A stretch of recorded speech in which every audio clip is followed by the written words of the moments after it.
여러분 안녕하십니까? 가장 빠른 종합뉴스 뉴스큐 시작합니다. 네, 중국과의 막바지 협의가 진행이 되면서 정부의 전세기 운항 방식이 최종적으로 어떻게 정해질 것인가 관심이 쏠리고 있는 가운데 일단은 오늘 밤에 한 대가 떠날 것으로 보입니다. 신종 코로나 바이러스 사태, 오늘도 중국 현지 상황, 또 국내 움직임까지 다각적으로 알아보도록 하겠습니다. 감염병 확산을 막자며 온 나라가 혼란스러운데 이 와중에 몰카를 찍은 유튜버가 논란입니다. 이 내용도 잠시 뒤에 전해드리겠습니다. 먼저 오늘의 주요 뉴스입니다. 우리 교민을 태우고 나오기 위해 오늘 오전 중국 우한으로 출발 예정이었던 전세기의 입국 허가가 지연되고 있습니다. 오늘 밤 9시쯤 한 대가 이륙해 중국 현지에는 자정 전후로 도착할 것으로 예상됩니다. 우한 교민들은 공항에 집결해 검역을 받은 뒤 내일 새벽 귀국길에 오를 것으로 보입니다. 신청자 720명 가운데 중국 국적 배우자가 있는 다문화 가정 등 120여 명은 탑승이 불가능한 것으로 전해졌습니다. 문재인 대통령은 우한 교민 귀국과 관련해 국민이 어디에 있든 지키는 것이 국가의 책무라고 강조했습니다. 아산과 진천 주민의 반발에 대해선 임시 생활시설을 빈틈없이 관리하겠다며 협조를 당부했습니다. 중국 전역에서 가파른 확산세가 이어지고 있습니다. 신종 코로나 바이러스 사망자 170명, 확진자는 8,000명에 육박하고 있습니다. 확진자 가운데 1,370명은 위중한 상태입니다. 청정 지역 티베트도 뚫렸습니다.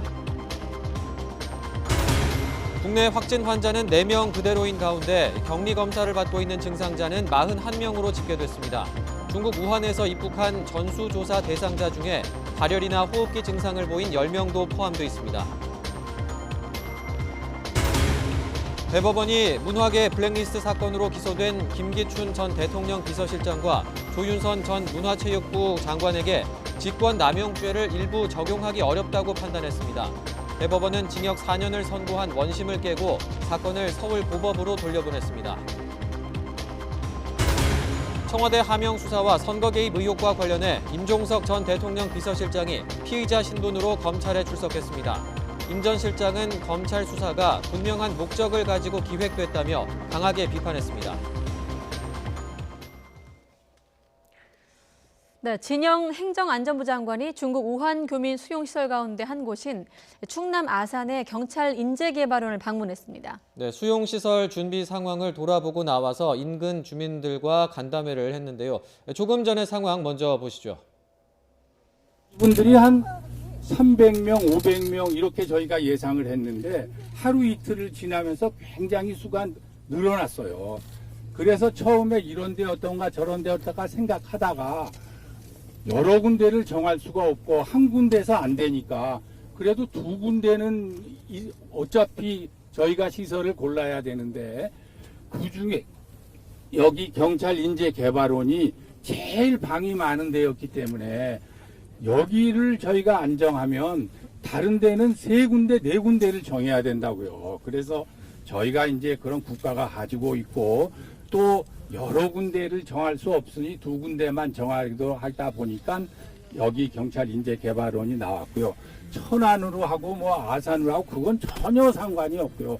저희가 이제 그런 기준으로 해서 골랐고 그래서 이제 아산의 이 시민들 주민들에게 여러 가지 걱정을 끼쳐드리고 또 우리 지사님 시장님한테 참 걱정을 끼쳐드려서 너무나 죄송하고 또 우리 또 시장님이나 그 지사님께서 여러 가지 이렇게 주민들과 같이 만나 주셔서 저도 또 더 고맙게 생각하고 제가 온 일은 어떻게 하면 우리 주민들 아산 시민 주민들이 걱정을 안 하게 이 시설을 잘 운영할 수 있을까? 여기 폐해를 안 끼치게 운영할 수 있을까?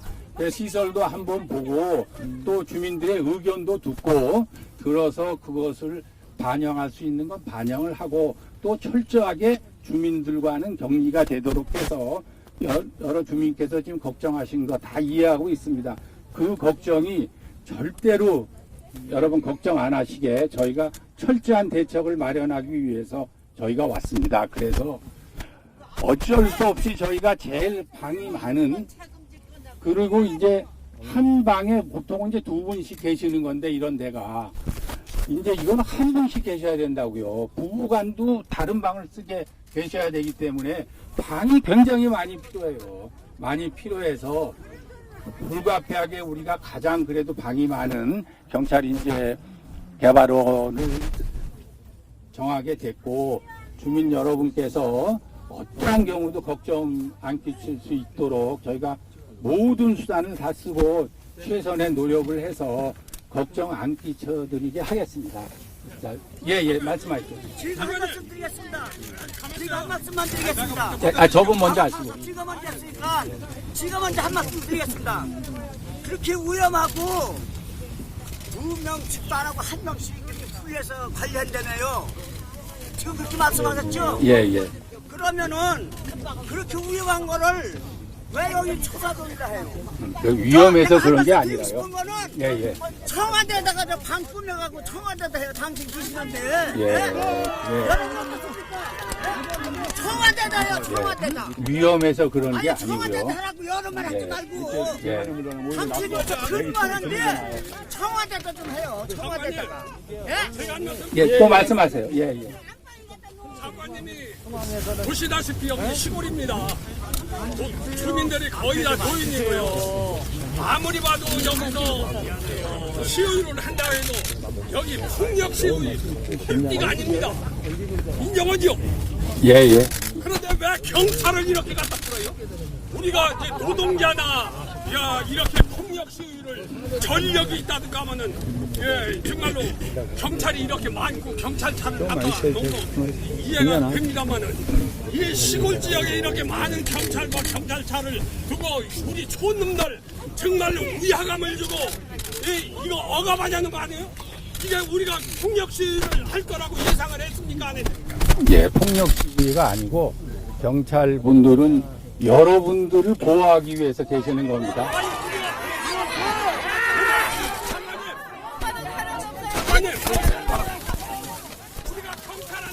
네, 진영 행정안전부 장관이 충남 아산 경찰 인재개발원을 방문을 했고 설명을 했습니다. 불가피한 결정이었고 시설 위주로만 판단을 했다고 설명을 했지만 함께 보셨다시피 반대 시위를 벌이고 있는 주민들의 생각은 많이 다른 것 같습니다. 네, 지금 반대 시위 속에서 주민 일부는 진영 장관 일행을 향해서 계란을 투척하기도 한 것으로 보이는데요. 지금 현장에서 이문석 기자가 준비를 하고 있습니다. 잠시 뒤에 또 중계차를 연결해서 현장 상황 다시 한번 좀 정리하고 들어보도록 하겠습니다.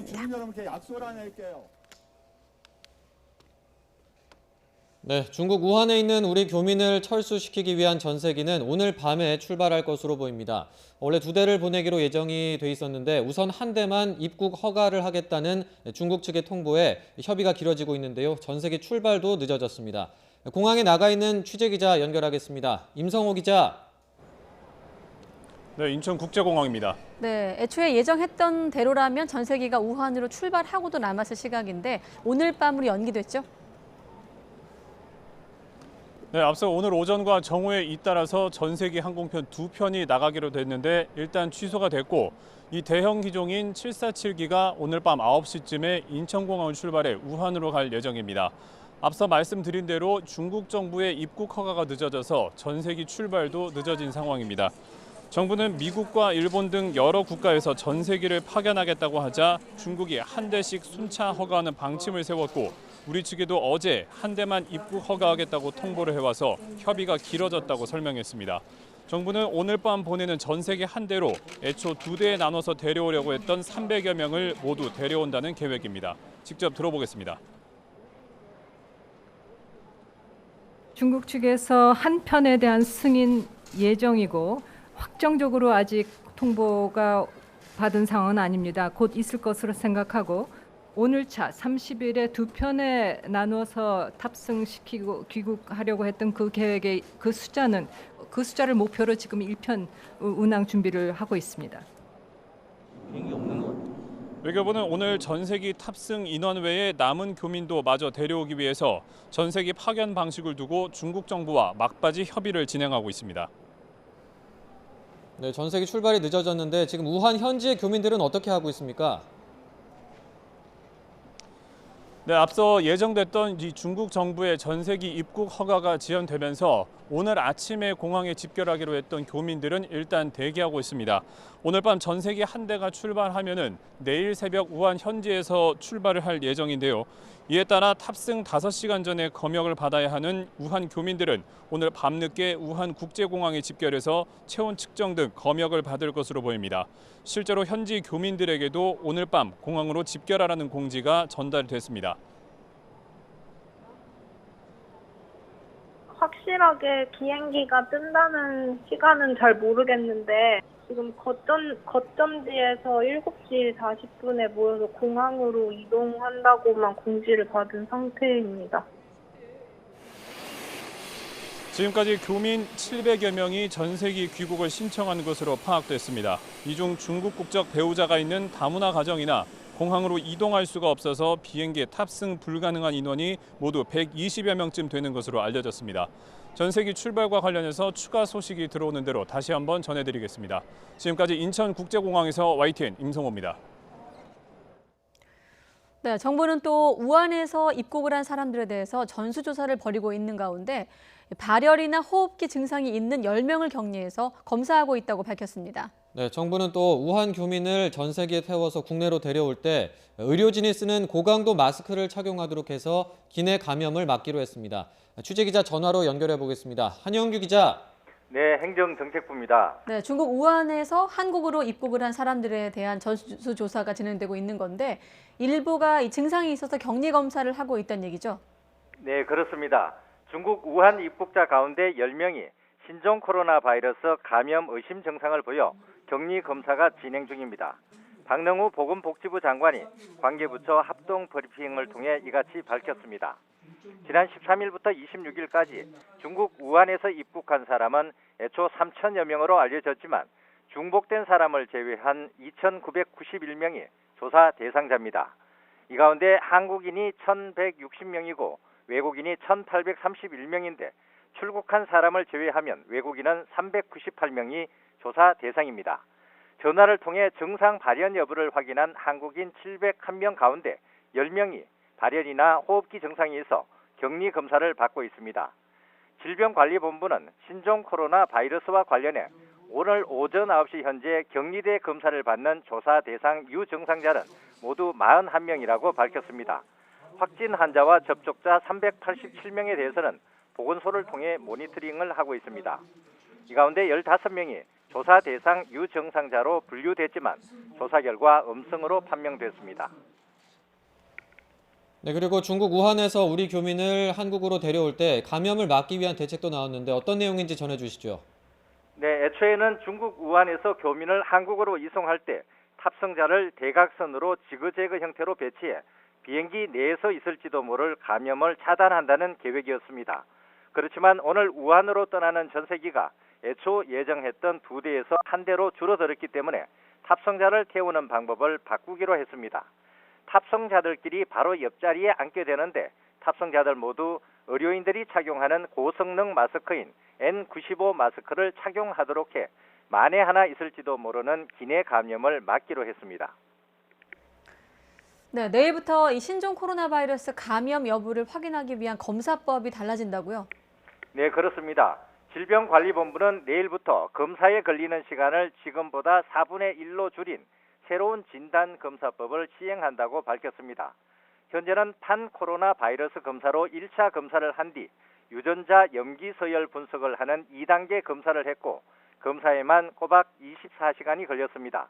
내일부터는 리얼타임 RT-PCR이라는 검사법을 도입해 검사 시간이 24시간에서 6시간으로 지금보다 4분의 1로 줄어들게 됩니다. 다음 달 5일부터는 주요 민간 의료기관에도 새로운 검사법을 보급해 신속한 검사가 가능하도록 할 계획입니다. 이렇게 되면 검사를 위해 의심 환자나 조사 대상 유증상자가 오랫동안 격리될 필요가 없어지고 보건당국도 보다 신속한 대응이 가능해질 것으로 보입니다. 지금까지 YTN 한영규입니다. 네, 그런가 하면 중국에서 이 신종 코로나 바이러스 감염증으로 인한 사망자는 170명으로 늘었습니다. 청정 지역으로 여겨졌던 티베트가 뚫렸고 확진 환자가 중국 전역에서 8,000명에 육박하는 등 가파른 확산세가 이어지고 있습니다. 조수연 기자의 보도입니다.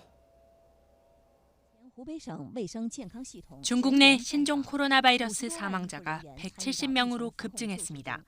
국가위생건강위원회가 발표한 공식 통계로 하룻밤 사이 40명 가까이 증가한 겁니다. 특히 발병지인 우한을 포함한 후베이성에서만 37명 늘었습니다. 확진자 수도 증가폭을 키웠습니다. 전국에서 8,000명에 육박하고 있는데 청정 지역으로 여겨져 온 티베트마저 뚫렸습니다. 그동안 티베트에서는 의심 환자만 발생했는데 확진자로 판명되면서 중국 31개 성이 모두 감염 지역이 됐습니다. 여기에 확진자 가운데 1,000여 명이 위중한 상태여서 사망자가 증가할 것이라는 우려가 잇따릅니다. The basic understanding is of highest importance. It's of importance for the transmission. It's of importance for how to develop means against it, how to develop treatment. 현재까지 의심 환자는 12,000명을 넘어섰고 환자와 밀접하게 접촉한 사람도 9만 명에 육박해 집중 관찰을 받고 있습니다. 중화권인 홍콩과 타이완, 마카오에서도 감염 사례가 총 20여 건으로 늘어났습니다. 시진핑 국가주석을 필두로 한 중국 최고 지도부의 진두지휘 아래 바이러스 차단 총력전이 펼쳐지고 있지만 확산세가 좀처럼 멈추지 않고 있습니다. YTN 조수현입니다. 네, 이렇게 사망자 또 확진자 수가 급증하면서 중국 정부가 바이러스 진원지인 우한 지역의 확산세를 꺾기 위해 총력을 동원하고 있지만 아직은 역부족으로 보입니다. 네, 중국 당국은 일단 우한을 빠져나간 주민들도 현재 위치에서 머무르도록 이 춘제 연휴를 연장하기도 했는데요. 베이징 연결해서 이 소식 알아보겠습니다. 강성웅 특파원. 네, 베이징입니다. 네, 중국 당국 계속해서 우한에 집중을 하고 있긴 한데 상황이 오히려 나빠지는 겁니까? 그렇습니다. 우한을 포함한 후베이 지역에서만 확진자가 하루 사이에 1,000명이나 늘었습니다. 이 추가 확진자의 60% 정도도 계속 우한과 후베이 지역에서 나오고 있습니다. 후베이 지역의 누적 확진자는 벌써 4,500명을 넘어섰습니다. 중국 당국은 우한을 포함한 이 후베이 지역에 의사와 간호사 등 의료진 6,000명을 이미 보냈다고 밝혔습니다. 그런데도 상황은 여전히 나아지지 않고 있습니다. 확진자는 여전히 빠르게 늘어나고 있고 사망자는 오히려 더 빨리 늘어나고 있습니다. 일단 이번 주 일요일과 다음 주 수요일에 임시병원 2곳이 문을 연다고 하니까 그때까지 상황을 좀 더 지켜봐야 될 것 같습니다. 네, 중국 당국이 연일 대책을 내놓고는 있지만 아직 이렇다 할 성과는 없는 거죠? 그렇습니다. 전염병과의 전쟁에서 이기겠다 이런 구호는 넘치는데 확산세를 꺾었다는 소식은 아직 없습니다. 우한 지역에서 상황이 나아지지 않고 있다 보니까 우한을 벗어난 우한 여행객들에게도 현재 있는 곳에서 그대로 머물도록 하고 있습니다. 우한을 포함한 후베이성 당국이 춘제 연휴를 2월 13일까지로 연장을 한 겁니다.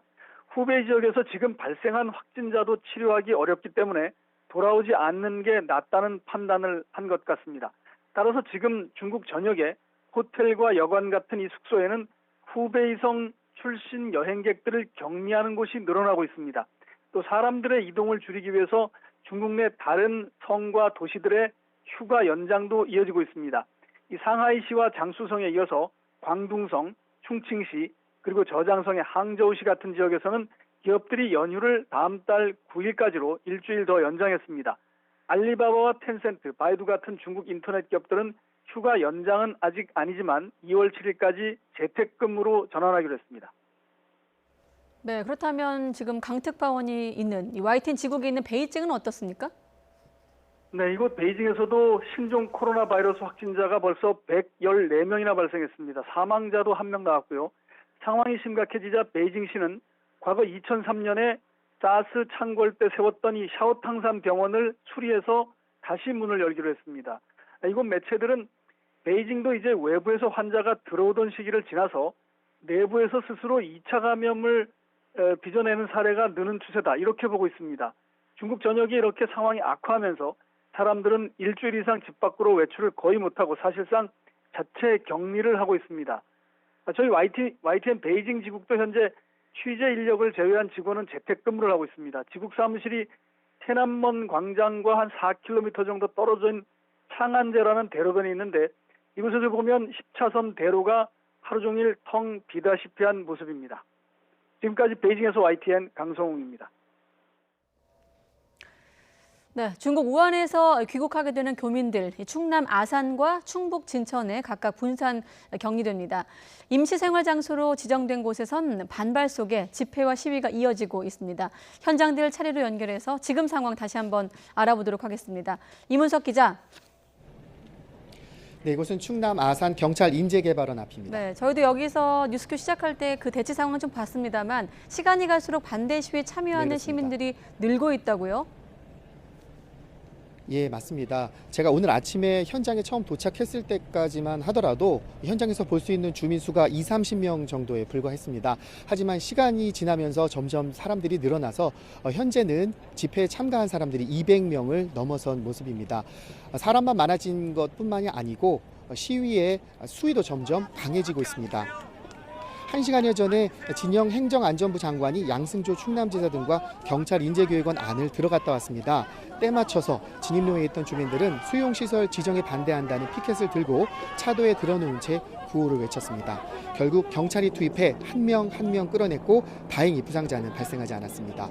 이보다 앞서 오후 1시쯤에는 주민 한 명이 경찰을 태운 채 트랙터를 끌고 정문 방향으로 200m가량 질주했다가 되돌아오는 소동도 있었습니다. 경찰은 12개 중대 800여 명을 투입해서 주민들이 도로에 들어오는 것을 통제하고 있습니다. 진영 행정안전부 장관은 반대 시위를 벌이는 주민들 앞에서도 섰습니다. 이해를 요청하기 위해서인데요.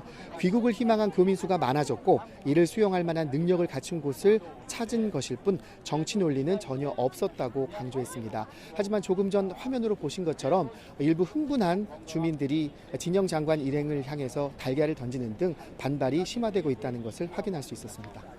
네, 그렇군요. 자, 우한에서 귀국하게 되는 교민 700여 명 가운데 한 500명 정도가 바로 그곳 경찰 인재개발원에 머물 계획인 거죠? 네, 그렇습니다. 증상이 없는 교민에 한해 520명 정도가 이곳 경찰 인재개발원에 머물 예정입니다.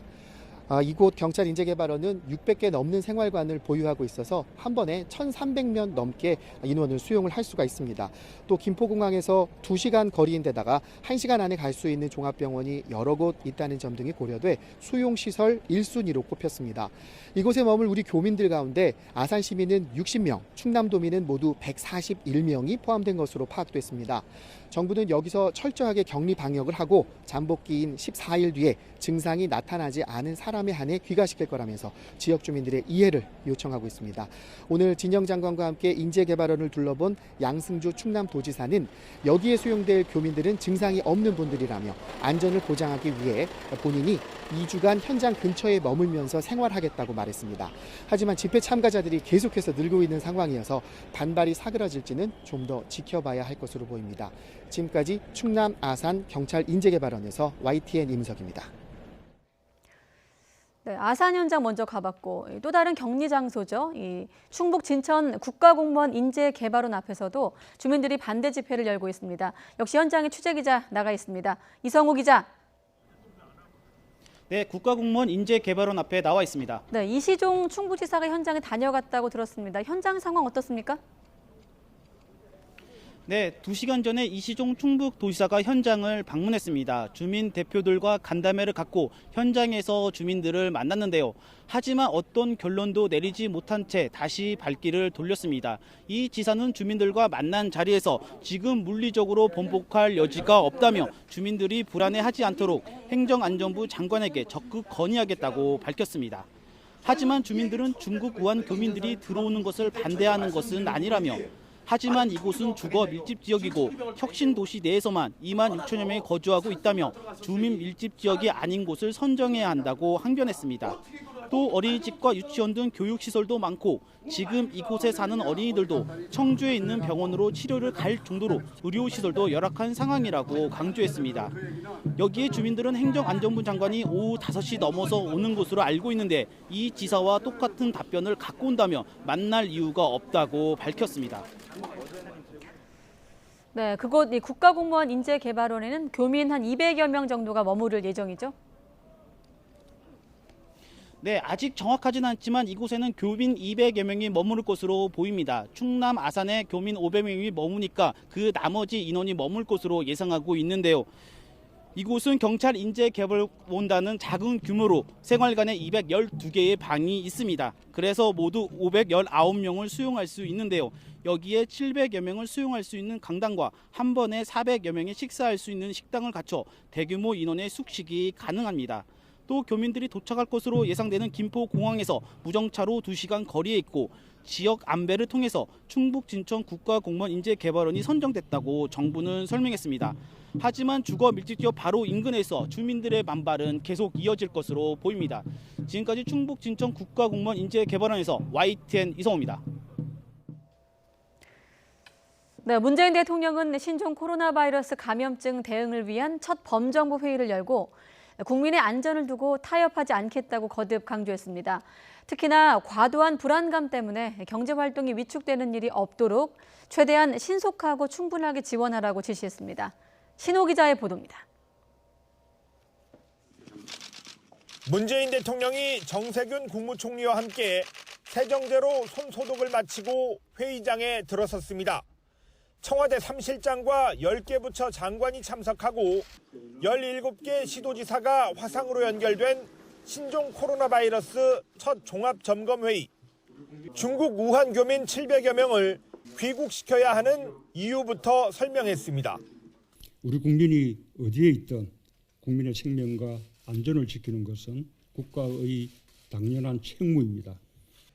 진천과 아산 주민들의 걱정에 대해서는 완벽한 차단을 통해 감염을 막겠다고 약속하며 불안감을 달랬습니다. 정부와 지방자치단체가 최대한 협력해 2차 감염을 차단하고 모든 공항과 항만에서 검역을 강화하라고 주문했습니다.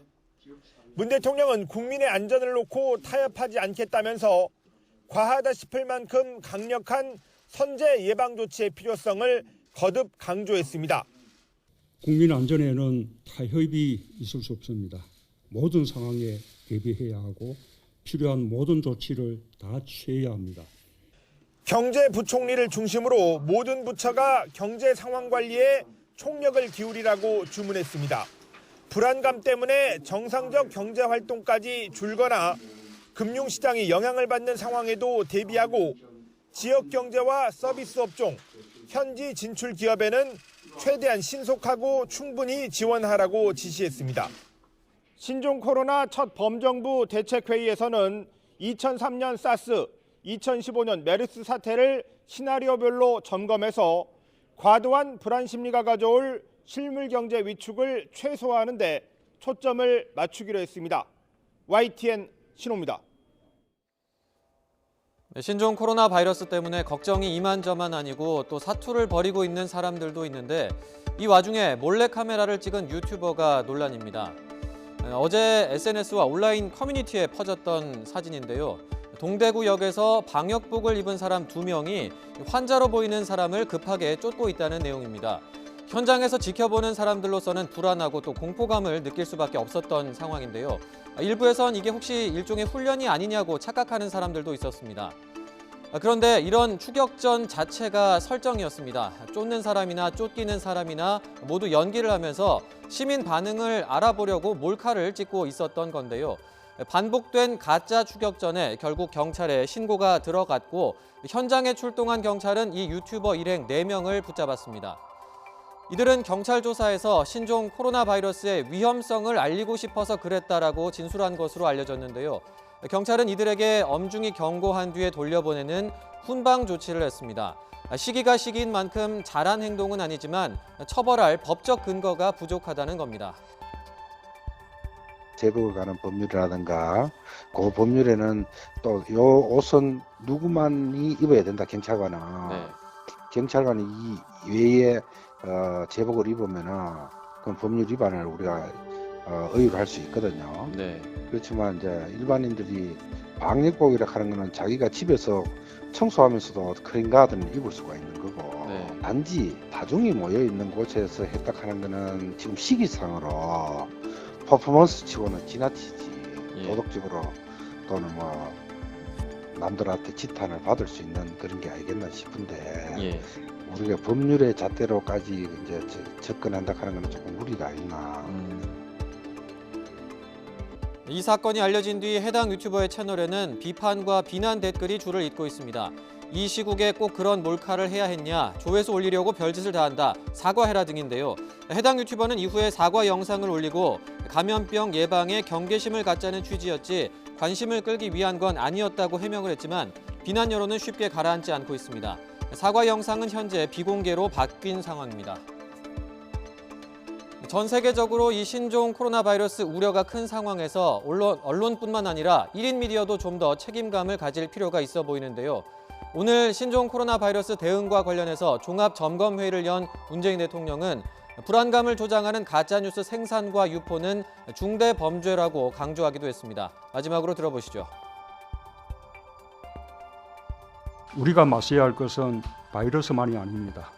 과도한 불안감, 막연한 공포와 단호하게 맞서야 합니다.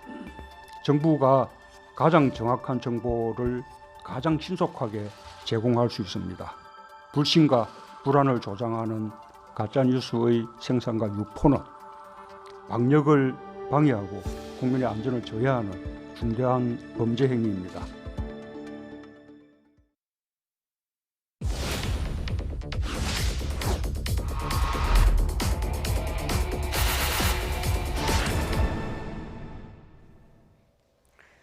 네, 몸에 닿기만 해도 또 눈으로 바라만 봐도 감염이 된다. 신종 코로나 바이러스의 감염력이 엄청나다면서 인터넷, SNS 등을 통해서 퍼지고 있는 말들이죠. 괴담 수준의 과장된 억측이긴 한데 아예 또 근거가 없는 얘기도 아니어서 따져볼 필요가 있겠습니다. 팩트와이 한동호 기자가 취재했습니다. 각국 보건당국이 설명하는 신종 코로나 바이러스의 주요 확산 경로는 감염자의 입에서 나오는 침방울입니다. 그런데 사태가 확산하면서 새로운 주장들이 퍼지고 있습니다. 중국 관영 매체인 인민일보 공식 트위터에 올라온 글입니다. 기침이나 재채기에 노출되지 않고 신체 일부가 닿기만 해도 전염될 수 있다는 겁니다. 그러나 구체적으로 어떤 접촉인지, 바이러스가 공기 중에 노출돼도 장기간 살아남는다는 얘기인지 구체적인 내용은 전혀 없습니다. 현재까지 확인된 건 바이러스에 오염된 손이 전염의 매개체가 될 수 있다는 겁니다. 손을 통해서 매개가 되기 때문에 손 씻기를 철저히 하는 등 정도의 기본적인 예방 수칙을 기본을 지키시는 게 가장 중요한 예방법이라고 말씀드립니다. 신종 코로나 바이러스 환자를 치료하다 자신도 감염됐다는 중국 의사 SNS입니다. 진료 당시 마스크를 썼지만 보호 안경을 안 쓴 사실을 갑자기 깨달았다. 이후 결막염이 생긴 뒤 감염됐다고 말합니다. 환자의 침이 튀어서 눈에 직접 닿거나 바이러스에 오염된 손으로 눈을 비비면 감염 확률은 높아집니다. 눈 안쪽 점막으로 바이러스가 침투할 수 있기 때문입니다. 바라만 봐도 감염된다는 건 괴담일 뿐입니다. 영화에 나올 만한 소설 같은 얘기고요. 그 환자가 기침 재채기를 하고 상대방의 눈이나 코나 입의 점막에 달라붙었을 때 감염이 되는 것입니다. 신종 코로나 바이러스 관련 거짓 정보를 무분별하게 유포하면 삭제하겠다는 방송통신심의위원회. 국민의 생명하고 건강, 안전을 지금 크게 해칠 위험이 있는 정보지 않습니까? 사회적 혼란을 현저히 야기시키는 정보는 그 심의 규정에 따라 시정 요구 대상입니다. 이후 정치인 이준석 씨는 정부가 슬그머니 검열에 들어간다며 중국에 대한 사대주의, 즉 중국 눈치를 보며 과도한 대응을 한다고 비난했습니다. 하지만 과거 정부 역시 혼란을 부추기는 허위 게시물을 제재했습니다. 2016년엔 미군의 고고도 미사일 체계 사드 때문에 꿀벌이 멸종한다는 내용 등 전자파 유해성을 과장한 게시글 10여 건을, 2015년엔 메르스가 미군의 실험이라는 글을 삭제했습니다. 표현의 자유를 침해한다는 위헌 논란과는 별개로 정부의 대응이 과거와 비교해 과도하다는 주장은 설득력이 떨어질 수밖에 없습니다. YTN 한동우입니다. 네, 신종 코로나 바이러스 이번엔 이동훈 내과 전문의와 함께 관련 내용 자세하게 또 질문 드리고 살펴보도록 하겠습니다. 네, 안녕하십니까? 네, 안녕하십니까? 네. 자, 일단은 중국에선 확산 속도가 이미 사스 때를 넘어선 상황이고 앞서 베이징 특파원 내용도 들으셨을 것 같습니다. 확진자가 8,000명이 육박하고 있는 상황이고 일단 우리나라에선 4번 확진 환자 이후 사흘째 이제 추가 환자는 나오지 않고 있는 상황인데 지금 시점에서 방역의 측면에서 볼 때 좀 어떤 점이 가장 중요할까요?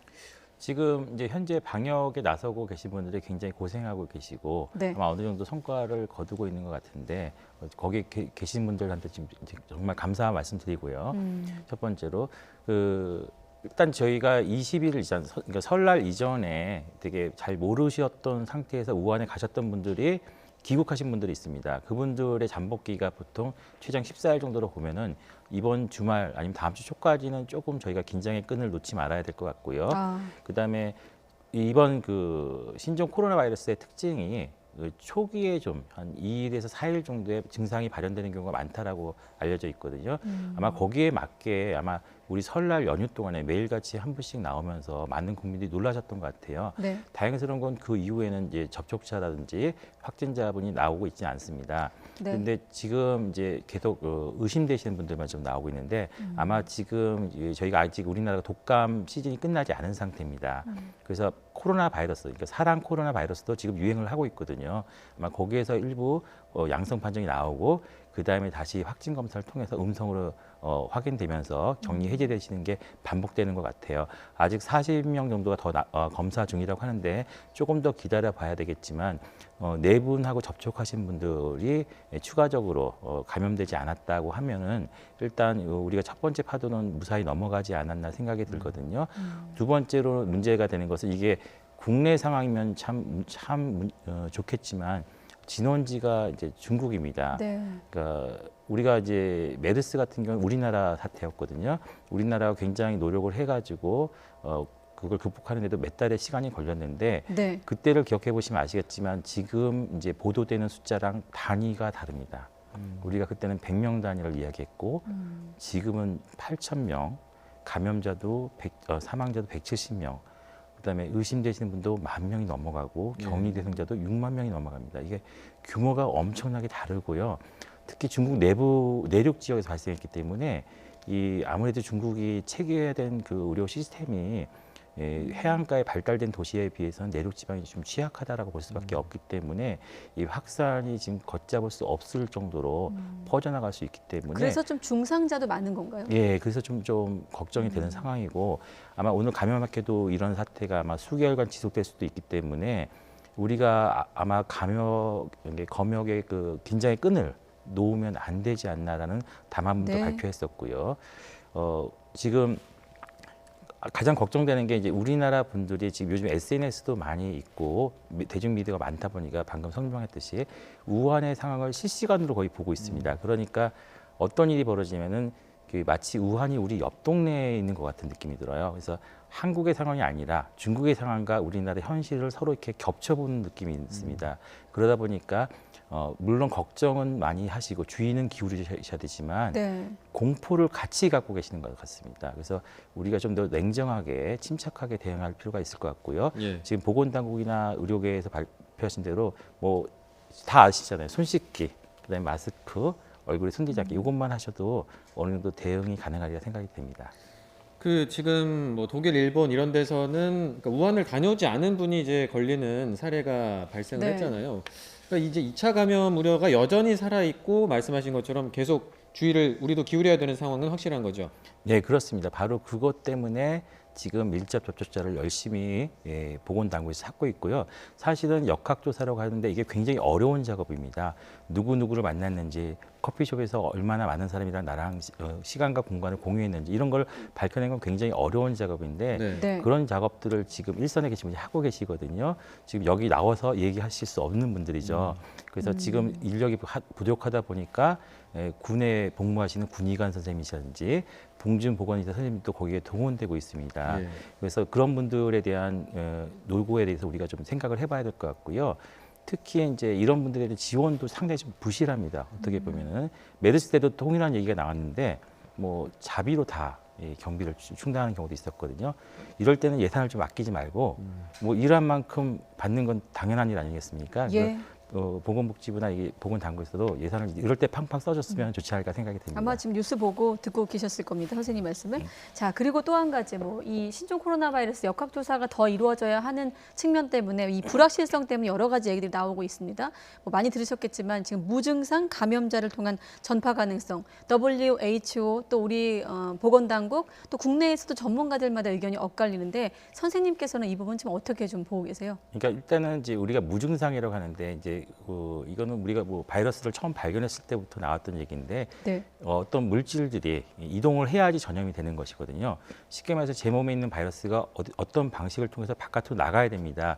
그러니까 무증상이라고 하는 것은 어떻게 보면 우리가 증상이 경미하다.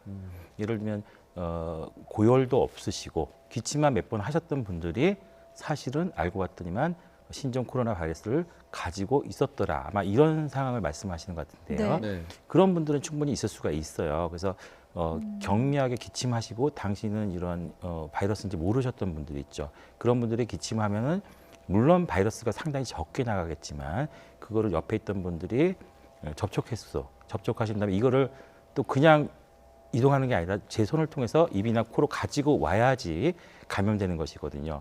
그렇게 따지면은 확률은 상당히 낮겠죠.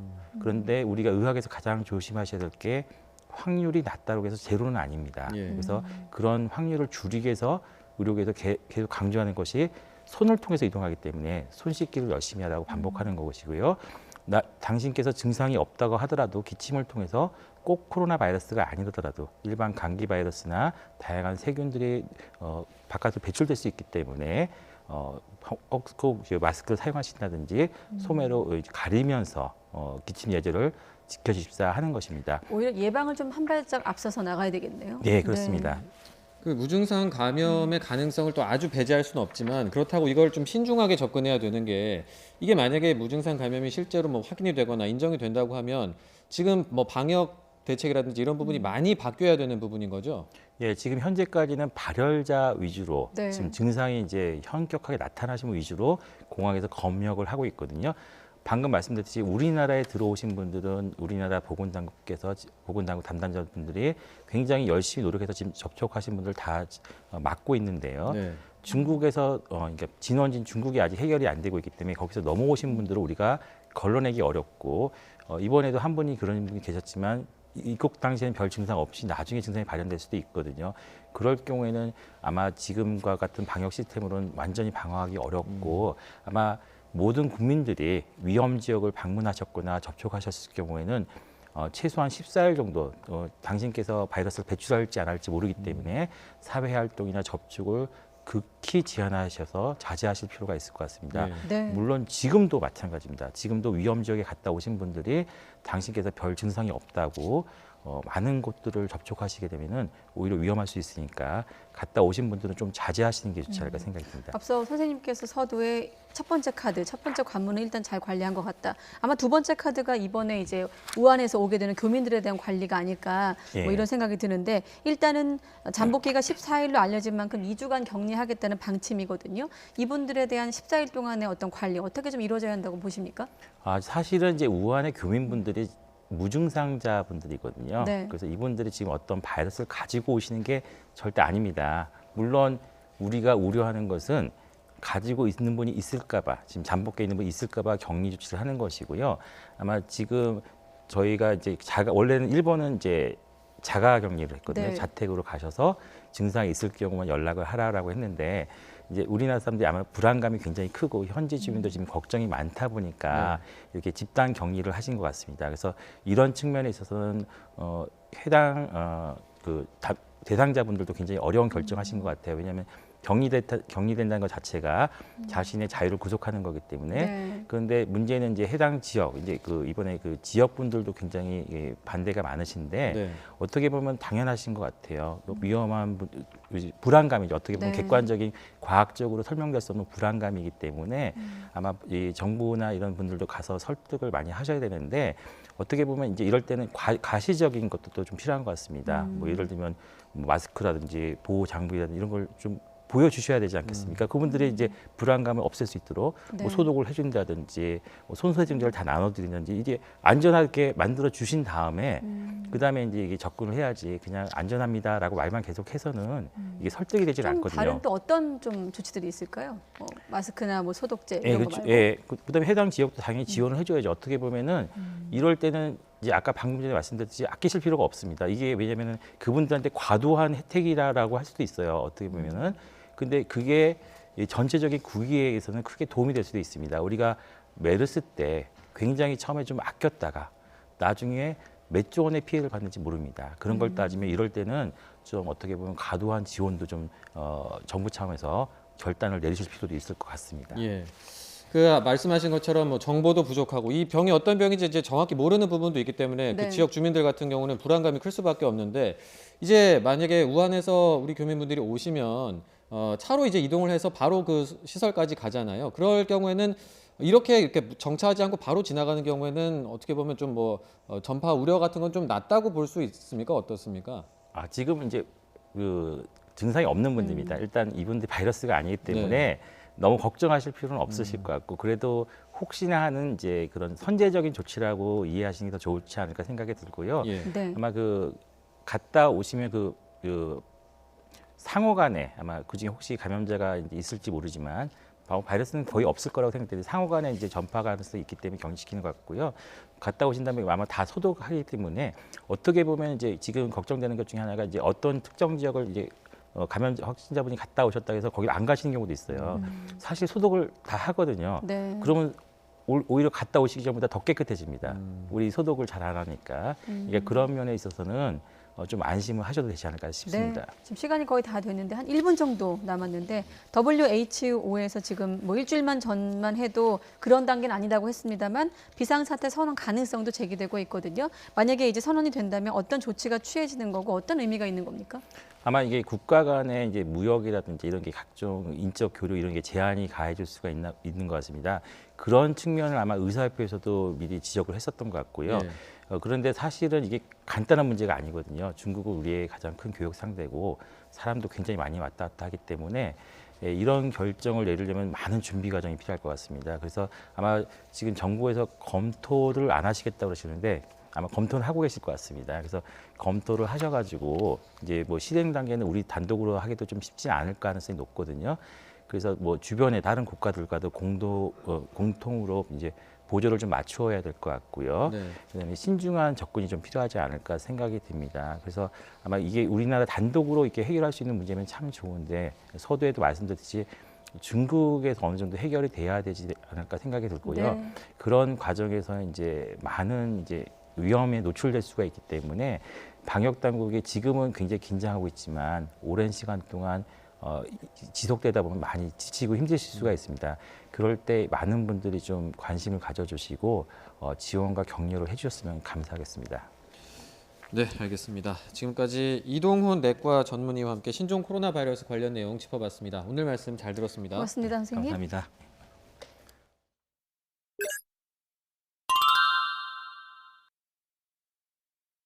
피부에 바이러스가 묻어서는 침투가 불가능합니다. 그러니까 우리 안면에서 약한 부위는 코하고 입에 눈의 점막입니다. 그 점막에 이 바이러스가 묻으면 거기를 통해서 침투하기 때문에 점막을 통해서 우리가 충분히 감염이 가능합니다.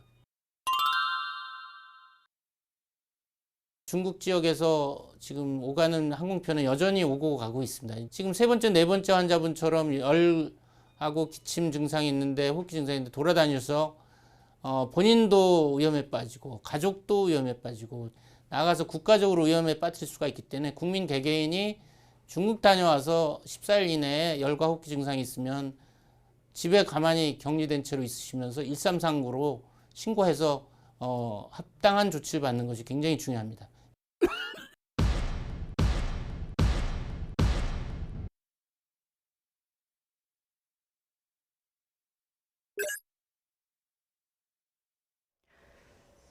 네, 국회에서도 이 중국 우한발 신종 코로나 바이러스 확산 차단과 관련해 보건복지부로부터 현안 보고를 받았습니다. 네, 이 자리에서는 아산과 진천이 우한 교민의 격리 지역으로 선정된 이후에 주민 반발이 극심한 문제와 관련해서 지적이 잇따라 나왔는데요. 복지부는 소통이 부족했다고 사과했습니다. 자세한 내용은 국회 취재기자 연결해서 들어보겠습니다. 최민기 기자. 네, 국회입니다. 네, 오전에 있었던 국회 보건복지위원회 내용 정리해 주시죠. 네, 오늘 오전 10시부터 3시간가량 열린 국회 보건복지위원회 전체 회의에선 이 보건복지부로부터 이 코로나 바이러스와 관련한 현안 보고가 진행됐습니다. 이 자리에선 정부의 방역 조치와 검역 인력 문제, 백신 수요, 향후 대책과 관련한 질의가 주로 이루어졌습니다. 이 현안 질의엔 중앙사고수습본부장을 맡은 박능우 복지부 장관을 대신해 이 김강립 차관이 참석했는데요. 애초에 우한 교민 격리 장소로 천안을 지정했다. 이 하루 새 주민 반발에 밀려 진천과 아산으로 바꿨다는 논란과 관련한 의원들의 질의가 이어졌습니다. 더불어민주당 오재세 의원이 격리 지역 선정 과정에서의 일방적 결정과 소통 부족으로 주민 반발을 부른 데 유감을 표한다며 여당 내에서도 쓴소리가 나왔습니다. 한국당 김승희 의원은 주변에 학교도 많고 인구가 밀집한 지역을 왜 격리 장소로 선택한 거냐고 지적하기도 했습니다. 이어 아산의 지역구를 둔 한국당 이명수 의원도 중간에 격리 장소를 천안으로 바꾼 이유가 뭐냐며 정부의 졸속 행정에 개탄을 금할 수 없다고 강하게 항의했습니다. 이에 김 차관은 지역의 수용 능력과 관리 용이성, 접근 편의성 등을 고려한 결정이었다며 시간적 여유가 없어 지역 주민들과 소통하고 양해를 구하는 데 소홀함이 있었다고 고개를 숙였습니다. 그러면서 장소의 최종 확정 발표 전 이 중간에 1차적인 내용이 언론을 통해 공개돼 지역사회의 분노와 혼선을 초래한 점에 대해서도 사과한다고 말했습니다. 네, 이외에도 이 정부의 대응을 두고 정치권에서 공방이 치열한데요. 관련 내용 전해주시죠. 네, 그렇습니다. 오늘도 여야 당 지도부는 정부 대응을 두고 기싸움을 벌였습니다. 이 한국당은 중국 우한 교민에 대한 전세기 투입과 이송이 지연된 데 대해 일 처리를 왜 이렇게 하느냐며 공세 수위를 높였습니다. 황교안 대표는 이미 미국과 일본 등 다른 나라는 자국민을 전세기 편으로 입국시켰다고 지적하면서 특히 격리 수용 지역을 선정하는 과정에서 우왕좌왕하는 모습이 아마추어 같다며 청와대는 아예 컨트롤 타워 역할도 포기했다고 비판했습니다. 직접 들어보겠습니다. 문재인 정권의 주먹구구식 일처리가 초래한 당연하고도 한심한 결과입니다. 청와대는 아예 컨트롤 타워 역할을 포기했습니다. 또 한국당은 어제에 이어 중국인의 입국 금지와 국내 중국 관광객의 본국 송환을 해야 한다고 강력하게 주장했습니다. 이에 민주당은 과도한 불신을 부추기는 정치적 행위를 자제하라고 반박했는데요. 이인영 원내대표는 정치권이 정부의 방역 대응을 신뢰하고 지원할 방법을 찾아야 한다며 야당의 협력을 촉구했습니다. 과도한 불신과 또 우려를 유포하는 정치적인 행위는 자제해야 한다고 생각합니다. 정부의 대응에 국민의 소중한 생명이 걸려 있습니다. 이보다 더한 격한 발언도 이어졌습니다. 조정식 정책위 의장은 한국당의 주장들은 정부의 방역 역량을 훼손할 뿐만 아니라 매우 무책임하고 어리석은 행태라며 전세기 탑승을 자원한 승무원의 반의 반이라도 나라를 생각해달라고 한국당을 쏘아붙였습니다. 지금까지 국회에서 YTN 최민기입니다.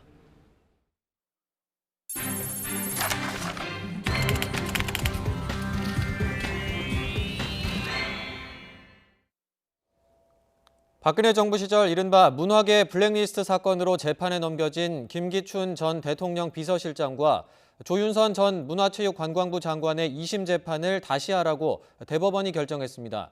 대법원은 공공기관 직원들이 블랙리스트 작성 등의 지시를 따른 것이 법률상 의무에 없는 일인지에 대해서는 엄격하게 판단해야 한다고 설명을 했습니다.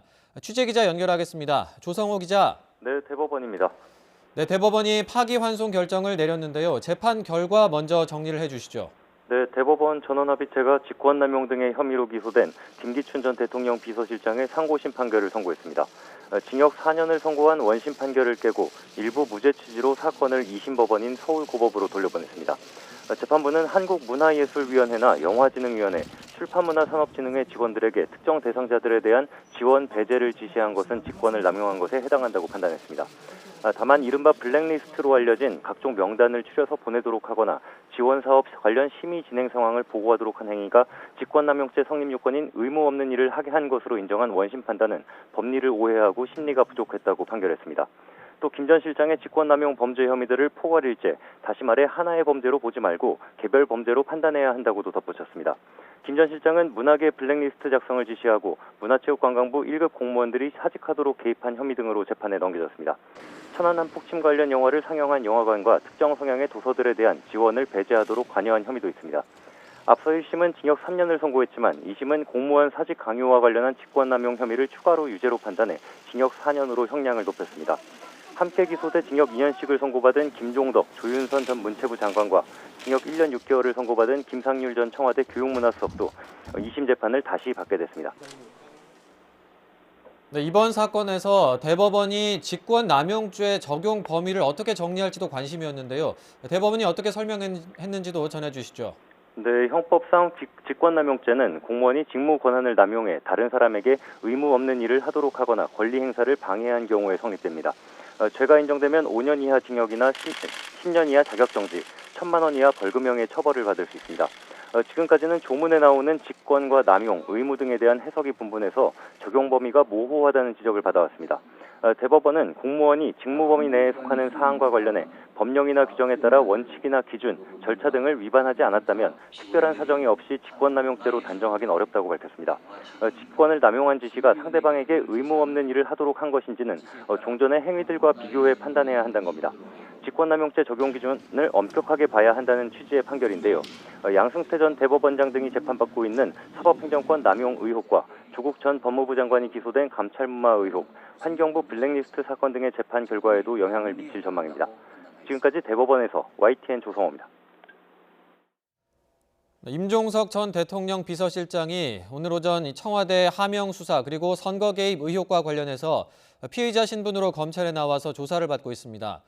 임 전 비서실장은 이번 검찰 수사가 분명한 목적을 가지고 기획됐다며 검찰권 남용이라고 강하게 비판했습니다.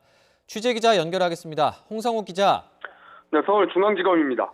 네, 임종석 전 대통령 비서실장이 지금도 계속 검찰 조사를 받고 있는데 출석 전에 어떤 입장을 밝혔습니까? 네, 오전 10시쯤 공개 출석한 임 전 비서실장. 지금까지 7시간 가까이 조사를 받고 있습니다. 임 전 비서실장은 검찰 조사 전 취재진 앞에 서서 자신의 입장을 자세하게 밝혔는데요. 검찰이 어떤 기관보다 신중하고 절제력 있게 권한을 행사해야 한다며 국민의 신뢰가 사라지는지 아프게 돌아봐야 한다고 말했습니다. 검찰이 이번 수사를 분명한 목적을 가지고 기획했다며 검찰권 남용을 강하게 비판하기도 했습니다. 임 전 비서실장의 말 직접 들어보겠습니다.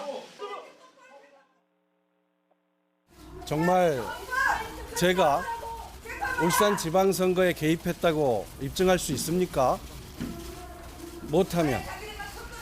입증 못하면 그땐 누군가는 반성도 하고 사과도 하고 그리고 또 책임도 지는 것입니까? 오늘날 왜 손에서 물 빠져나가듯이 검찰에 대한 국민의 신뢰가 사라지고 있는지 아프게 돌아보았으면 합니다. 임 전 비서실장은 조사를 마치고 나온 뒤 기자들의 질문에 답변하겠다고 밝혔는데요. 어제 자신의 SNS를 통해 공개 출석 의사를 밝히며 검찰이 무리하게 밀어붙인 이번 사건은 수사가 아니라 정치에 가깝다고 비판하기도 했습니다. 검찰은 임 전 실장이 청와대 하명 수사와 선거 개입에 깊게 관여한 것으로 의심하고 있습니다. 지난 2018년 지방선거를 앞두고 송철호 현 울산시장의 당내 경선 경쟁자에게 포기를 종용했다는 의혹을 받고 있습니다. 이와 함께 야당 후보 공약 좌초 방안을 논의한 혐의 등을 받고 있는데요. 앞서 이광철 청와대 민정비서관도 어제 9시간 동안 이번 사건과 관련한 검찰 조사를 받고 귀가했습니다. 검찰은 어제 청와대 하명 수사 의혹과 관련해 송철호 울산시장과 황운하 전 울산경찰청장 등 주요 피의자 13명을 공직선거법 위반 혐의로 전격 기소하기도 했습니다. 검찰은 이번 사건을 청와대와 여권, 경찰이 합작한 부정선거라 보고 문 대통령의 30년 지기인 송철호 울산시장의 당선을 돕기 위해 이들이 선거에 개입한 것으로 의심하고 있습니다. 검찰은 임종석 전 대통령 비서실장과 이광철 청와대 민정비서관 등 조사가 남은 피의자들에 대해선 총선 이후에 기소 여부를 결정한다는 방침입니다. 지금까지 서울중앙지검에서 YTN 홍서욱입니다.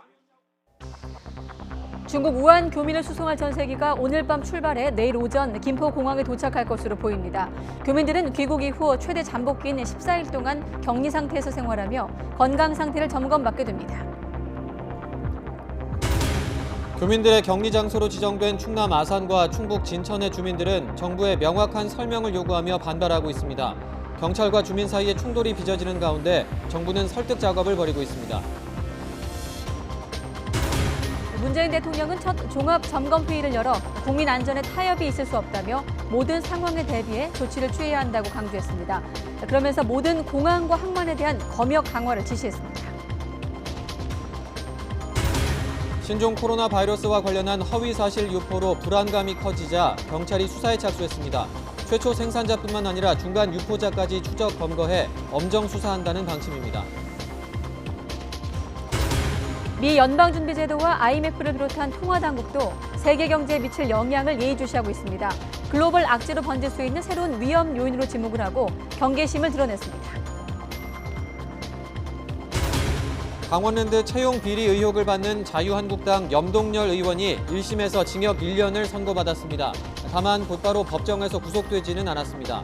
염 의원은 형이 확정되면 의원직을 상실하게 됩니다.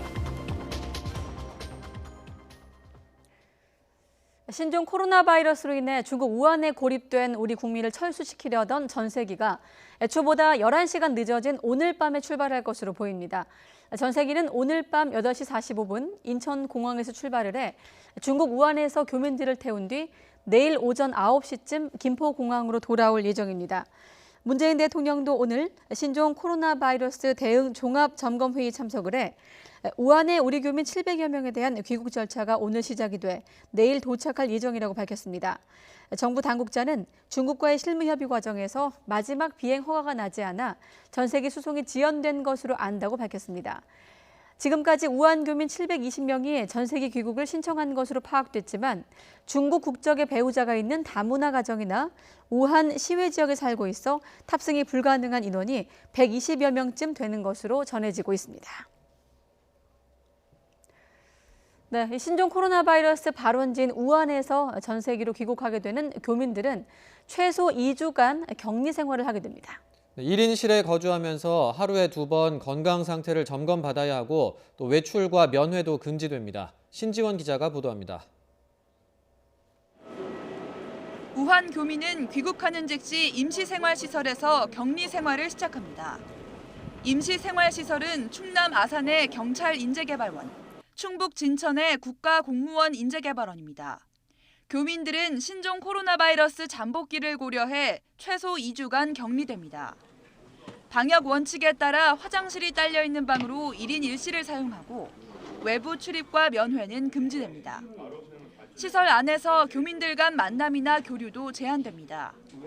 다만 어린아이처럼 보호자가 필요한 경우 가족과 함께 생활할 수 있습니다. 세면도구, 침구류 등을 개인별로 제공하는 등 위생관리를 철저히 하는 한편 폐기물도 안전하게 처리하도록 하겠습니다. 각 시설에는 국립중앙의료원 의료진과 국방부 군의관, 간호장교, 민간간호사 등 의료진이 배치됩니다.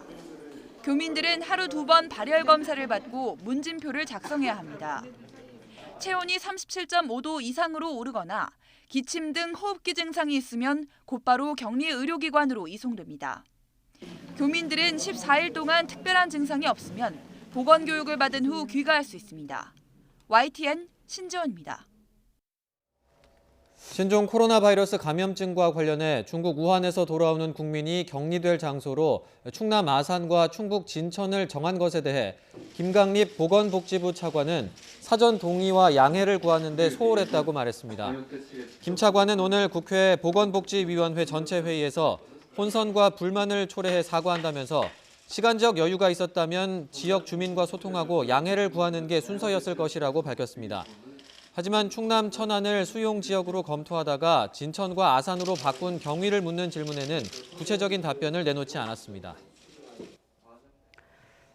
네, 여러모로 이 불확실성이 높은 감염병이다 보니 불안감에 무작정 의료기관부터 찾고 보는 사람들이 늘고 있습니다.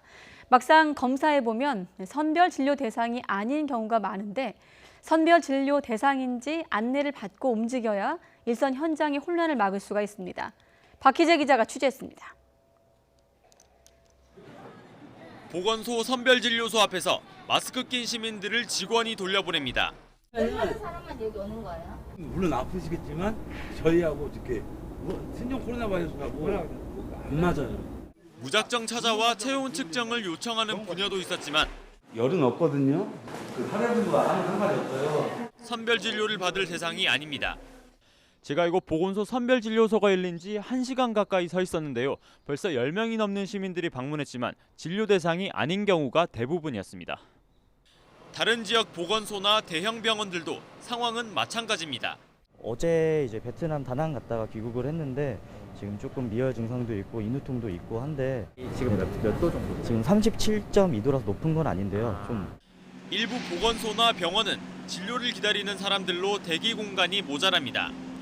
무증상자나 유증상자 모두 선별 진료 전 단계에서 섞이고 있는 건데 만약의 경우 유증상자 중 확진 환자가 나온다면 전파 가능성이 커 위험합니다.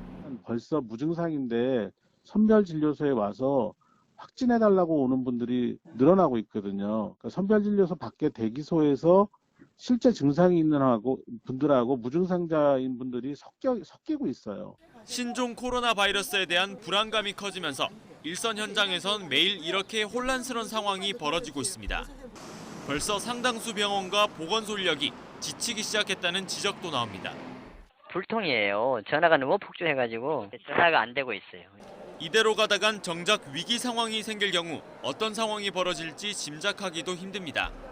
이 때문에 보건당국은 일단 중국 여행력이 있는지, 기침, 고열 등 호흡기 증상이 있는지 먼저 확인한 뒤 의료기관에 방문할 것을 당부하고 있습니다. 또 현재 상담 인력이 절대적으로 부족한 만큼 1339 콜센터 상담 인력을 17배 이상 늘리는 등 필요한 곳에 행정 역량을 집중하겠다고 밝혔습니다. YTN 박희재입니다. 문재인 대통령은 신종 코로나 바이러스와 관련된 과도한 불안과 공포를 조장하는 가짜뉴스는 유포 행위도 중대 범죄라고 강하게 경고했습니다. 정치권에는 정쟁은 자제하고 이 문제만큼은 힘을 모아달라고 요청하기도 했습니다. 김도원 기자입니다. 신종 코로나 대응 점검 회의에서 문재인 대통령은 가짜뉴스에 대한 엄정 대응을 특별히 당부했습니다. 바이러스뿐 아니라 과도한 불안과 공포에도 단호히 맞서야 한다며 도를 넘는 가짜뉴스엔 관계부처가 단호히 대처하라고 주문했습니다. 아무리 우수한 방역체계도 국민의 신뢰 없이는 작동할 수 없다는 의미입니다. 불신과 불안을 조장하는 가짜뉴스의 생산과 유포는 방역을 방해하고 국민의 안전을 저해하는 중대한 범죄 행위입니다. 대신 정부는 모든 정보를 신속하고 최대한 상세하게 공개하도록 했습니다. 정확한 정보가 없어서 불필요한 오해와 억측이 확산되지 않도록 하기 위해서입니다. 가짜뉴스의 확산을 막고 사실 여부를 가리는 언론의 역할도 중요하게 언급했습니다. 문 대통령은 우리에게 충분한 방역 실력과 축적된 경험이 있다면서 정부가 최선을 다하고 국민도 예방수칙을 지킨다면 이번 위기를 충분히 극복할 수 있다고 강조했습니다. 신종 코로나로부터 우리 자신을 지킬 수 있는 무기는 공포와 혐오가 아니라 신뢰와 협력입니다. 우리는 세계 최고 수준의 방역 역량을 가지고 있습니다. 문 대통령은 국가적 역량을 모아야 할 때라면서 정쟁을 자제해달라고 요청했습니다. 정치권이 이른바 중국 눈치 보기 논란이나 지역주의를 부추기는 데 앞장서서는 안 된다는 지적으로 해석됩니다. YTN 김도원입니다. 네, 실제로 허위 사실들이 무분별하게 유포가 되면서 시민들 불안감이 더 커지고 있습니다. 방송 뉴스를 가장한 가짜 뉴스에서부터 스미싱 범죄까지 전염병 위기와 혼란 속에 더 큰 혼란을 부추기고 있는 이 같은 악의적인 범죄에 대해서 경찰도 엄정 수사 의지를 밝혔습니다. 계속해서 안윤학 기자의 보도입니다. 최근 경남 창원에서 SNS를 통해 퍼진 메시지입니다. 신종 코로나 바이러스 감염 우려자 발생 보고라는 제목으로 인적 상황과 경위, 조치 사항 등이 담겼습니다. 메시지가 확산하면서 담당 보건소에 있는 업무가 마비될 정도로 문의 전화가 빗발쳤습니다. 하지만 누군가가 조작한 허위 정보였습니다. 창원시는 부랴부랴 허위 사실임을 알리는 긴급 공지까지 내야 했습니다. 이뿐만이 아니라 방송 뉴스를 가장한 가짜 뉴스까지 등장했습니다. 언론사 기사인 것처럼 퍼지면서 해당 지역 주민들은 공포감을 느껴야 했습니다. 이처럼 시민 불안감을 가중시키고 방역 당국을 혼란에 빠뜨리는 허위 사실 유포에 대해 경찰이 내사에 착수했습니다. 허위 정보 최초 생산자뿐만 아니라 중간 유포자까지 추적 검거해 명예훼손과 업무방해 혐의로 엄정 수사한다는 방침입니다. 이와 함께 감염자나 접촉자 신분 정보를 확인할 수 있다는 식으로 유인해 개인정보를 빼가는 스미싱 범죄도 파악해 수사에 나섰습니다. 경찰은 사이버 대책 상황실을 꾸리고 전국 지방청에 전담 모니터 요원을 지정하는 등 허위 정보 집중 감시 체제에 돌입했습니다. 질병 관련 근거 없는 의혹 제기나 특정인에 대한 명예훼손, 병원 폐쇄 허위 정보에 대한 적극적인 신고를 당부했습니다. YTN 안윤학입니다. 네, 신종 코로나 확산으로 직격탄을 맞은 곳 바로 관광과 여행 업계일 겁니다. 사드 문제로 급감했던 중국 관광객이 최근 들어 조금씩 회복되고 있는 추세였는데 다시 악재를 만난 셈인데요. 장기화 가능성까지 제기되면서 시름이 더 깊어지고 있습니다. 박소정 기자가 취재했습니다. 직원 전원 마스크에 손 소독제까지. 중국인 관광객들이 필수 코스로 찾는 면세점의 최근 풍경입니다. 지난 27일부터 중국인들의 단체 여행이 전면 취소되면서 면세점 매출도 평균 70% 이상 급감하고 있는 것으로 전해졌습니다. 면세점을 방문한 중국인 관광객이 현재는 고향 방문으로 인해 평소 대비 20%가량 줄어든 상황입니다. 춘절 이후에 매출 및 방문객 수는 예측하기 어려운 상황입니다. 평소 중국인 숙박객이 30% 안팎에 이르는 이 호텔도 설 연휴 이후부터는 비상 대응 체제를 유지하고 있습니다. 열화상 카메라까지 설치해두고 체크인하는 중국인 가운데 열이나 기침 증상이 있으면 바로 병원으로 안내하기도 했습니다. 그런데도 불안한 마음에 내국인 투숙객이 취소하는 사례도 생겨나고 있습니다. 네, 확실히 예전에 비해서 중국인 관광객들이 많이 늘었는지에 대한 문의가 많으셨고요. 찾아오시는 고객님들이 마스크를 착용하시는 그런 횟수와 빈도수도 많이 늘어났고 중국 정부에서 단체 관광 상품을 전면 금지한 이후 국내로 들어오는 중국인들의 발길은 대부분 끊겼습니다. 한 여행사는 다음 달 말까지 잡혀있는 예약이 100% 취소됐고 그 인원이 7,300명에 이른다고 하소연했습니다. 지난 2017년 사드 사태로 중국인 관광객 수가 50% 가까이 급감했다가 지난해 말부터 조금씩 회복되는 추세였는데 더 큰 악재를 만난 겁니다. 관광업계에서는 사드 사태보다 타격이 더 크지 않을까 우려하고 있습니다. 이 전파 속도가 워낙 빠르기 때문에 오히려 사드보다 더 파괴력이 있을 거라고, 왜냐면 이거는 생명에 영향을 미치는 거기 때문에 사드 사태나 한한령보다 더 큰 영향을 미칠 수 있을 것 같고.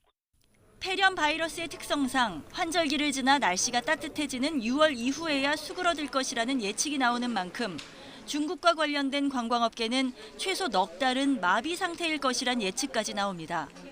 여기에 불안 심리가 중국을 적대시하는 추세로까지 번진다면 한중 관계가 더욱 나빠질 수도 있어 업계는 전전긍긍하며 촉각을 곤두세우고 있습니다. YTN 박소정입니다. 네, 중국 이외의 국가에서는 사람 간의 신종 코로나 바이러스 전염 사례가 나타나기도 했는데요. 우리 시간으로 오늘 밤 긴급위원회를 여는 세계보건기구 WHO가 국제보건 비상사태를 선포할지 관심이 쏠립니다. 보도에 김상우 기자입니다. 이번 신종 코로나 바이러스 사태를 둘러싸고 늑장 대응을 해왔다는 비판을 받아온 세계보건기구 WHO가 긴급 기자회견을 가졌습니다. WHO는 신종 코로나가 독일과 일본 등 중국 이외의 국가에서 사람 간 전염이 이루어지고 있다면서 중국의 경우 출국자에 대해서도 검역을 할 것을 권고했습니다. 이어 현 상황에서 볼 때 치사율은 2%쯤으로 사스보다는 낮지만 전파력이 강해 감염이 더 확산할 가능성이 있다고 지적했습니다. This disease is still spreading from person to person through personal contact between individuals. 그러면서 오늘 자문위원으로 구성된 WHO 긴급위원회를 다시 연다고 발표했습니다. WHO 사무총장이 최근 시진핑 중국 국가주석과 만난 뒤 열리는 첫 회의입니다. 주목할 점은 국제적인 비상사태 선포 여부입니다. 위원회에서 권고안을 내면 사무총장이 이를 바탕으로 비상사태 선포 여부를 결정합니다. 선포 여부는 사무총장의 고유 권한입니다. 앞서 WHO는 지난 22일과 23일 이틀에 걸쳐 위원회를 열었지만 아직 국제적인 비상사태로 선포할 단계는 아니라고 판단했습니다. 비상사태 선포는 WHO의 세계보건규약에 따라 질병이 심각하고 국제적으로 퍼져서 다른 나라의 공중보건에 위험이 된다고 판단될 때 선포합니다. Although the numbers outside China are still relatively small, they hold the potential for a much larger outbreak. WHO는 2009년 신종플루 등 지난 10년 사이 5차례 선포했습니다. 선포되면 해당 지역에 대한 체계적인 조사와 함께 국제적인 의료 대응 체계가 꾸려지고 여행과 교역, 국경 간 이동을 자제하라는 권고가 내려집니다. 그러나 강제력은 없습니다. YTN 김상호입니다. 신종 코로나 바이러스가 세계 경제에 어느 정도 위협이 될지도 초미의 관심사입니다. 미국 중앙은행인 연방준비제도와 국제통화기금 IMF는 신종 코로나 바이러스로 전 세계 경제 활동에도 차질이 있을 것으로 전망했습니다. 보도에 이종수 기자입니다. 미국 연방준비제도 제롬 파월 의장은 신종 코로나 바이러스가 미칠 파장에 대한 경계심을 드러냈습니다. 신종 코로나는 매우 심각한 문제이고 바이러스가 상당한 인간적 고통을 일으키고 있다는 것부터 언급하고 싶다면서 전 세계 경제 활동에 차질이 있을 것으로 봤습니다. There is likely to be some disruption to activity in China and possibly globally based on the spread of the virus to date and the travel restrictions and business closures that have already been imposed. 파월 의장은 경제적 파장을 예단하기 시기상조이지만 최소한 중국 경제에는 단기적인 영향이 불가피할 것으로 봤습니다. 그러면서 신종 코로나 바이러스가 글로벌 악재로 번질 수 있는 불확실성 요인이라고 지적했습니다. There are some signs that global growth may be stabilizing after declining since mid-2018. Nonetheless, uncertainties about the outlook remain, including those posed by the new coronavirus. 국제통화기금 IMF도 신종 코로나 바이러스를 경제의 새로운 위험 요인으로 지목했습니다. IMF는 신종 코로나 바이러스가 전 세계적으로 확산하면 세계 경제 활동과 무역, 여행을 상당히 방해할 수 있다고 내다봤습니다. 이런 가운데 미 연방준비제도는 연방공개시장위원회 정례회의를 열어 기준금리를 현행 1.5에서 1.75%로 유지하기로 만장일치 결정을 내렸다고 밝혔습니다. 연준은 현 상태의 통화정책은 경제활동의 지속적 확장과 강한 노동시장 여건, 2% 목표 근방의 인플레이션을 지지하기에 적절하다고 판단한다고 동결 배경을 설명했습니다. YTN 이종수입니다.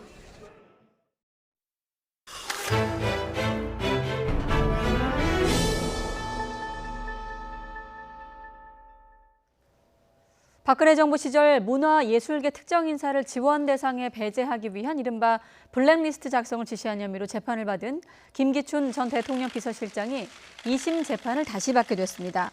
대법원 전원합의체는 직권남용 등의 혐의로 기소된 김 전 실장의 상고심에서 징역 4년을 선고한 원심 판결을 깨고 사건을 서울고등법원으로 돌려보냈습니다. 재판부는 법령이 정한 직무의 범위를 벗어나거나 의무에 어긋나는 행위를 하게 한 부분에 대해서 유죄로 판단한 것에는 잘못이 없다고 판단했습니다. 다만 문체부 등에 이른바 블랙리스트를 보내도록 하거나 지원사업 심의 진행 상황을 보고하게 한 것을 직권남용죄로 본 것은 법리를 오해하고 심리가 미진한 잘못이 있다고 판결했습니다. 청와대 하명 수사와 선거 개입 의혹을 수사하고 있는 검찰이 오늘 임종석 전 대통령 비서실장을 소환했습니다. 서울중앙지검 공공수사 2부는 오늘 오전 10시부터 임 전 비서실장을 피의자 신분으로 불러 조사하고 있습니다. 전날 공개 출석 입장을 밝힌 임 전 실장은 포토라인에서 과거에도 검찰의 무리한 기소로 고통을 겪었다면서 이번 사건은 검찰총장의 지시로 울산에서 중앙지검으로 이첩됐을 때부터 이미 분명한 목적을 갖고 기획됐다고 주장했습니다. 임 전 실장은 지난 2018년 지방선거 당시 송철호 울산시장 후보 단일화에 관여한 혐의 등을 받고 있습니다. 네, 강원랜드 채용비리 의혹과 관련해 재판에 넘겨진 자유한국당 염동열 의원은 1심에서 징역 1년의 실형을 선고받았습니다. 줄곧 무죄를 주장해왔던 염동열 의원은 곧바로 항소하겠다는 뜻을 밝혔습니다. 강희경 기자가 보도합니다. 강원랜드 채용비리 의혹으로 기소된 자유한국당 염동열 의원에 대해 1심이 일부 유죄 판단을 내렸습니다. 서울중앙지방법원은 염동열 의원에게 징역 1년의 실형을 선고하고 다만 법정 구속하지는 않았습니다. 재판부가 유죄로 인정한 부분은 강원랜드 1차 교육생 선발 과정에서 10여 명을 채용하게 했다는 업무방해 혐의입니다. 재판부는 청탁 대상자 명단이 염 의원의 지시 또는 암묵적인 승낙 아래 강원랜드에 전달됐고 최흥집 전 강원랜드 사장이 이를 수용해 인사팀의 부정 채용을 지시했다고 판단했습니다. 그러면서 염 의원이 최 전 사장과 공모해 당시 인사팀장의 자유의사를 제압할 만한 위력을 행사했고 이로 인해 채용 관련 업무 공정성이 방해됐다고 인정했습니다. 다만 1차 채용과 관련한 직권남용 혐의는 인정하지 않았고 2차 채용에 대해서도 관련자 진술을 믿기 어렵다는 이유 등으로 모두 무죄를 선고했습니다. 재판부는 이 사건의 실질적 피해자인 불합격자들이 가늠할 수 없는 재산적, 정신적 손해를 입었고 염 의원이 용납할 수 없는 행위를 하고도 책임을 회피하고 있다고 지적했습니다. 줄곧 무죄를 주장해온 염 의원은 언젠간 진실이 밝혀질 거라며 항소하겠다는 뜻을 밝혔습니다. 오로지 이것은 폐강 지역의 경제 예산과 폐강지 자녀에 대한 이런 취업 문제에 관한 것으로 언젠가는 진실이 밝혀질 거라 생각합니다. 같은 사건으로 기소됐지만 관련자 진술의 신빙성이 없다는 이유 등으로 1심에서 무죄를 선고받은 한국당 권성동 의원은 다음 달 2심 선고를 앞두고 있습니다. 대규모 채용비리 당시 인사 총책임자였던 최흥집 전 사장은 1심에서 징역 3년을, 당시 인사팀장 권모 씨는 징역 1년을 각각 선고받고 2심 재판을 받고 있습니다. YTN 강희경입니다. 네, YTN 라디오 연말 특집 방송 고 임세원 추모 콘서트 죽고 싶은 사람은 없습니다가 한국 PD연합회가 선정을 한 이달의 PD상 라디오 특집 부문을 수상했습니다. YTN 라디오의 김혜민, 이은지, 신아람 PD가 연출한 죽고 싶은 사람은 없습니다는 지난 2018년 12월 조현병 환자에 의해 숨진 고 임세원 교수 일주기를 맞아 공개 콘서트 형식으로 제작 방송됐습니다. 이달의 PD상 심사위원회는 임 교수의 자살 예방 교육 등 생전 활동을 자세하게 소개하고 우울증과 조현병과 같은 정신질환 치료의 중요성과 자살 예방의 구체적인 실천 방안을 청취자에게 알려 감동을 선사했다면서 선정 이유를 밝혔습니다.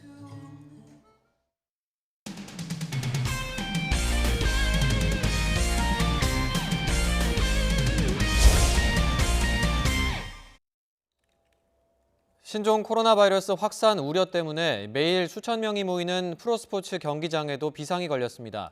또 전지훈련을 떠나는 프로야구 선수들은 일제히 마스크를 쓰고 출국장을 통과했습니다. 허재원 기자입니다. 신종 코로나 바이러스의 여파로 관중 대부분이 마스크를 쓰고 응원 구호를 외칩니다. 29일 장충체육관에는 올 시즌 가장 적은 1,930명의 관중이 경기장을 찾았습니다. 인기구단 GS칼텍스가 치른 올 시즌 10번의 홈 경기 중 2,000명 미만의 관중이 입장한 건 처음입니다.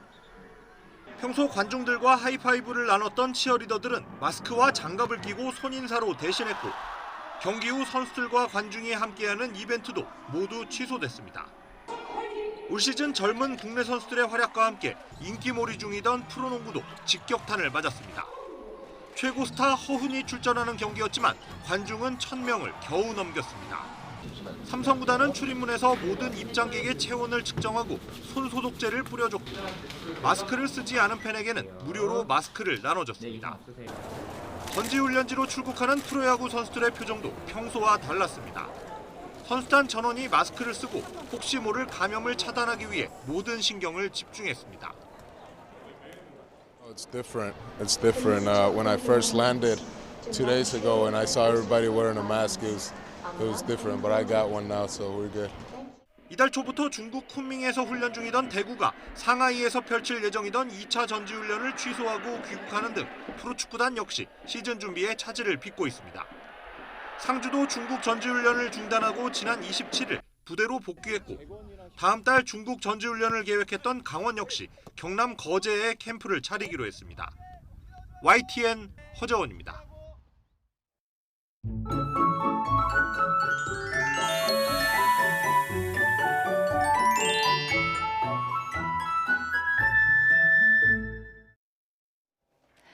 마치 겨울이 끝난 것처럼 포근한 날씨가 이어지고 있죠. 오늘 서울의 낮 기온은 10.4도까지 오르면서 3월의 초순의 봄 날씨를 보였는데요.